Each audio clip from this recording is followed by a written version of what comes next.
Hi friends, Kannur ഫുഡിൻ്റെ പുതിയൊരു വീഡിയോയിലേക്ക് ഒരിക്കൽ കൂടി എല്ലാവർക്കും സ്വാഗതം. സിമ്പിളായിട്ടുള്ള മുട്ടക്കറിൻ്റെ റെസിപ്പിയായിട്ടാണ് ഞാൻ ഇന്ന് വന്നിട്ടുള്ളത്. അപ്പോൾ ആദ്യം ഞാനിവിടെ എടുത്തിട്ടുള്ളത് മുട്ടയാണ്. 4 പേർക്ക് സെർവ് ചെയ്യാൻ പറ്റിയ രീതിയിലാണ് ഞാൻ ഇപ്പോൾ കറി ഉണ്ടാക്കുന്നത്. അതുകൊണ്ട് തന്നെ 4 മുട്ടയാണ് എടുത്തിട്ടുള്ളത്.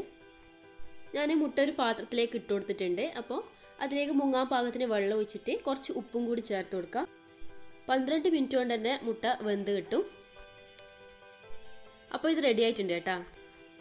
മുട്ടൻ്റെ ചൂടെല്ലാം പോയതിന് ശേഷം ഞാൻ അതിൻ്റെ തൊലിയെല്ലാം കളഞ്ഞ് വെച്ചിട്ടുണ്ട്.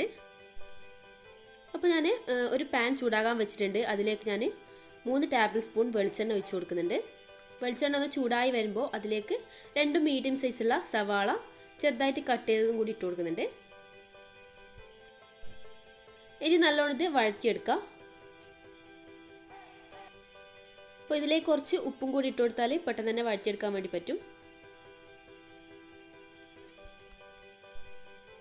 എൻ്റെ ചാനൽ ആദ്യമായിട്ട് കാണുന്നവരാണെങ്കിൽ ഒന്ന് സബ്സ്ക്രൈബ് ചെയ്ത് സപ്പോർട്ട് ചെയ്യണേ. തൊട്ടടുത്തുള്ള ബെൽ ബട്ടൺ കൂടി ക്ലിക്ക് ചെയ്തിട്ട് ഓൾ എന്ന ഓപ്ഷൻ കൊടുത്താൽ ഞാനിടുന്ന എല്ലാ വീഡിയോസ് നിങ്ങൾക്ക് നോട്ടിഫിക്കേഷനായി ലഭിക്കും.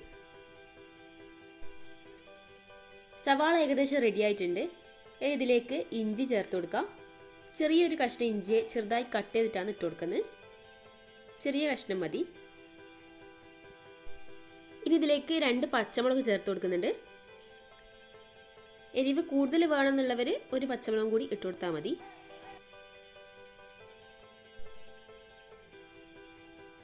ഇനി നമുക്കിതിലേക്ക് തക്കാളി ചേർത്ത് കൊടുക്കാം. ഒരു മീഡിയം സൈസുള്ള തക്കാളിയാണ് ചേർത്ത് കൊടുക്കുന്നത്. ഒപ്പം തന്നെ കുറച്ച് കറിവേപ്പിലയും കൂടി ചേർത്ത് കൊടുക്കുന്നുണ്ട്. ഇനി നമുക്ക് ഈ തക്കാളി ഒന്ന് ഉടഞ്ഞ് വരുന്നവരെ വെയിറ്റ് ചെയ്ത് കൊടുക്കാം. ചപ്പാത്തിക്കും പൊറോട്ടക്കും ദോശക്കും എല്ലാം ഒരേപോലെ കോമ്പിനേഷനാണ് ഈ ഒരു മുട്ടക്കറി. അപ്പോൾ നിങ്ങൾ എന്തായാലും ഉണ്ടാക്കി നോക്കണം. മാത്രമല്ല സിമ്പിളായിട്ട് ഉണ്ടാക്കാനും പറ്റും. അപ്പോൾ തക്കാളി നന്നായി ഉടഞ്ഞ് വന്നിട്ടുണ്ട്. ഇതിലേക്ക് പൊടികളെല്ലാം ചേർത്ത് കൊടുക്കാം. 1/4 ടീസ്പൂൺ മഞ്ഞൾപ്പൊടി, 1/2 ടേബിൾ സ്പൂൺ മുളക് പൊടി, അതേപോലെ 1/4 ടീസ്പൂൺ ഗരം മസാല പൊടിയും കൂടി ചേർത്ത് കൊടുക്കാം. ഇനി അതിൻ്റെ പച്ചമണം മാറുന്നവരെ ഇങ്ങനെ ഇളക്കി കൊടുക്കാം.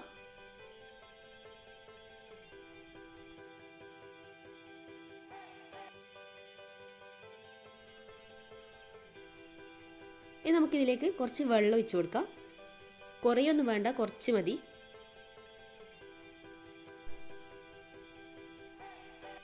അപ്പോൾ ഞാൻ കുറച്ചും കൂടി ഒഴിച്ച് കൊടുക്കുന്നുണ്ട്. അതൊരു മുങ്ങാൻ പാകത്തിനുള്ള വെള്ളമാണ് ഒഴിച്ച് കൊടുത്തിന്. നമ്മൾ ഇത് ഓൾറെഡി കുക്കായതുകൊണ്ട് തന്നെ ഒന്ന് ചെറുതായി തിളച്ചാൽ മതി. അപ്പോൾ തിളച്ച് വന്നിട്ടുണ്ട്. ഇനി നമുക്കിതിലേക്ക് 1 കപ്പ് തേങ്ങാപ്പാൽ ഒഴിച്ച് കൊടുക്കാം. നല്ല കട്ടിയുള്ള തേങ്ങാപ്പാലാണ് ഒഴിച്ച് കൊടുക്കുന്നത്.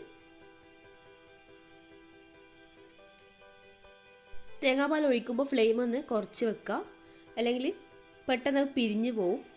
അതേപോലെ തന്നെ തേങ്ങാപ്പാൽ ഒഴിച്ചതിന് ശേഷം ചെറുതായൊരു തിള വന്നാൽ മതി. അപ്പോൾ അത് നമുക്ക് സ്റ്റൗ ഓഫ് ചെയ്യണം. ഇനി നമുക്ക് പെട്ടെന്ന് തന്നെ ഇതിലേക്ക് നമ്മൾ വേവിച്ച് വെച്ച മുട്ട ചേർത്ത് കൊടുക്കുക. മുട്ട 2 കഷ്ണാക്കിയിട്ടാണ് ഞാൻ ഇട്ട് കൊടുക്കുന്നത്.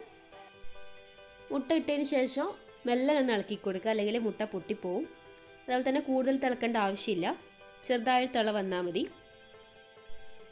കറി ആയിക്കഴിഞ്ഞിട്ട് 15 മിനിറ്റ് കഴിഞ്ഞാൽ മാത്രം ഇത് സെർവ് ചെയ്യുക. അപ്പോൾ അതിൻ്റെ ശരിയായ ടേസ്റ്റ് നിങ്ങൾക്ക് കിട്ടും.